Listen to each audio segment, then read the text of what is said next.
ربکم اللہ الذی خلق السماوات والارض فی ستۃ ایام، بے شک تمہارا رب تو وہ ہے جس نے پیدا کیا آسمانوں کو اور زمین کو 6 دنوں کے اندر، ثم استوى علی العرش، اس کے بعد وہ عرش پر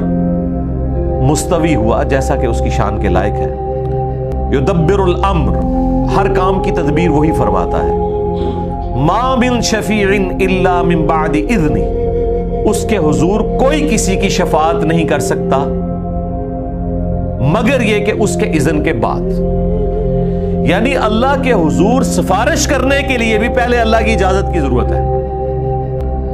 کہ مجھے اجازت دی جائے کہ میں آپ کے حضور کسی کی سفارش کروں۔ یہ اللہ کی ہستی کا، اس کے دربار کا پروٹوکول ہے کہ اس کے حضور کسی کی سفارش بھی اس کی اجازت کے بغیر نہیں ہو سکتی۔ کیوں؟ دنیا میں جو سفارش کی جاتی ہے نا، کوئی بڑا بندہ جا کے تھانے میں جا کے کسی کی سفارش کرتا ہے کہ یہ آپ نے شریف آدمی پکڑ لی ہے، میں اس کی گارنٹی دیتا ہوں، آپ کو غلط فہمی ہوئی ہے، کسی نے فیکٹس آپ کو غلط بتا دیے۔ دنیا میں تو سفارش کا کانسیپٹ یہی ہے نا۔ اب مجھے بتائیں کس کی جرت ہے کہ جو اللہ کو جا کے یہ کہے کہ یا اللہ یہ جو بندہ تو نے پکڑ لیا ہے نا، غلطی سے پکڑا گیا ہے، مجھے پتا ہے یہ بڑا اچھا بندہ ہے، ہائے ہائے ہائے ہائے، یہ اللہ کو کون کہہ سکتا ہے؟ اللہ کو تو سب کچھ پتا ہے، اس لیے اللہ تو ہمارا کہ سفارش بھی کرے گا نا کوئی کسی کی تو اللہ کی اجازت سے کرے گا، یعنی یا اللہ تو نے جو بندہ پکڑا بالکل ٹھیک پکڑا، لیکن مجھے اجازت اگر مل جائے کہ میں اس کی سفارش کروں کہ اس کی نیکیوں کے سبب تو اس کے گناہوں سے درگزر فرما، مجرم تو یہ ہے، سزا کا حقدار تو ہے، لیکن میں تیرے حضور ریکویسٹ کرتا ہوں دعا کے طور پہ، تو یہ ہوگا۔ خیر اس سے بھی ایک سٹیپ آگے ہے، اور وہ سٹیپ یہ ہے کہ اللہ تعالیٰ اپنے بندوں کو اجازت دے گا اور ان کے لیے تعداد بھی مقرر کرے گا کہ کس کی سفارش انہوں نے کرنی ہے۔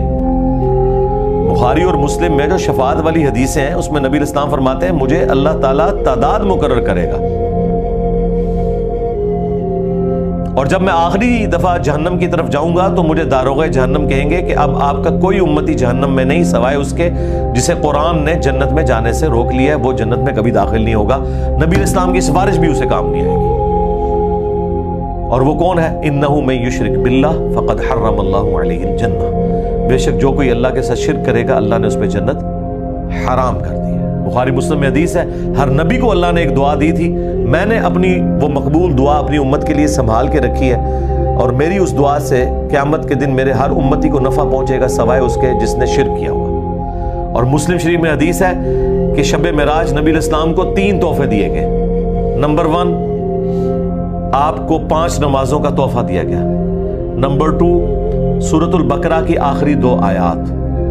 اور نمبر 3 جو آپ کا امتی شرک نہیں کرے گا اللہ تعالیٰ اسے معاف کر دے گا۔ تو یہ شرک بڑا سینسٹیو ایشو ہے۔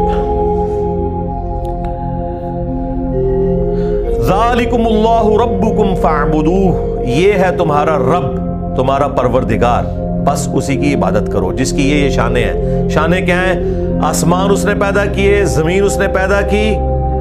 عرش پر متمکن ہوا، ہر کام کی تدبیر فرماتا ہے، اور اس کے حضور کوئی سفارش بھی اس کی اجازت کے بغیر نہیں کر سکتا۔ اب مجھے بتائیں اس میں سے کوئی ایک کوالٹی کسی چھوٹے سے درجے میں بھی کسی اور ہستی کو حاصل ہے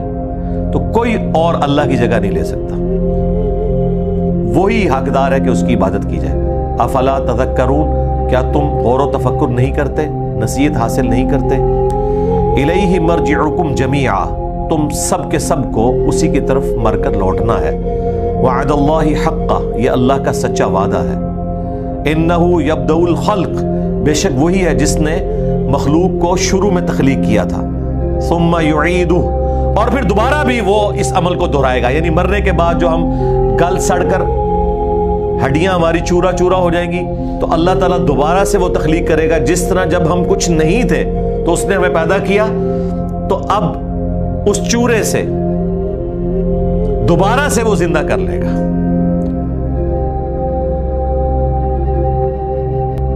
لِيَجْزِيَ الَّذِينَ آمَنُوا وَعَمِلُوا الصَّالِحَاتِ بِالْقِسْطِ، اور یہ اس لیے ہوگا قیامت والے دن تاکہ وہ بدلہ دے ان لوگوں کو